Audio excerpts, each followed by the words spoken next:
Plug and play.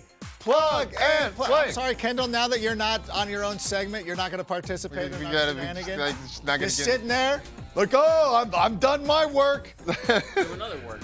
All right, so Daniel here sent in his lineup, and look, this is a very, very strong roster, but does have a couple of questions. What jumps out to you, Ryan? Well, really nice job right here, picking up Jordan Mason. Even though I don't see CMC, so he was out there picking up Jordan Mason, just being like, I'm watching the waiver wire, but I'm going to sit here and look at this quarterback situation. You got a quarterback who's going to be locked down by one of the best defenses in the league. You have Jared Goff, who has scored at least 20 fantasy points in his last 4 games against the Tampa Bay Buccaneers. To me, it's a relatively easy choice to go out there and put Jared Goff into the starting position. And I'm going to put the little start right here, right above Jared Goff. Now, I look at your roster, and I do know that you have Stephon Diggs. So if you really don't want to get off that stack and you want to play those guys, that's a good play. I get it. However, for anybody else watching, if you have CJ Stroud and you have a viable option, don't go picking up some curtain jerker, some mid-card jobber to sit there and play like, oh, I got Jameis Winston. You're like, that's not going to work.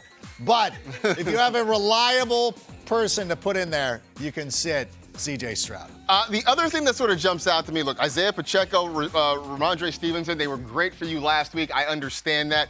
I'm a little bit worried about Ramondre this week against Seattle, so instead I'm going to give the start to Derrick Henry, who I have been on all week long against the Las Vegas Raiders. I think you're going to see a lot more of him, a lot less of Justice Hill in this ball game. Look, I know John Harbaugh said we didn't bring him here to give him the ball 30 times. Then they give him the ball 30 times just because they're going to be cruising, I think, offensively.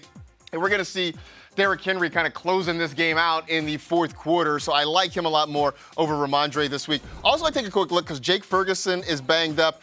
Dalton Schultz, I don't necessarily love. It's questionable, yeah. Again, they say, but again, if he wants to stack it, I get it. I get that. I understand it. Although, can I say one other thing? Please.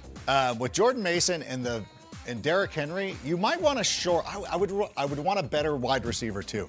Moving forward, if you could somehow get a package going, start thinking about some trades. Also tight ends. Look, Colby Parkinson, see if he's available There it off is. the waiver wire as well.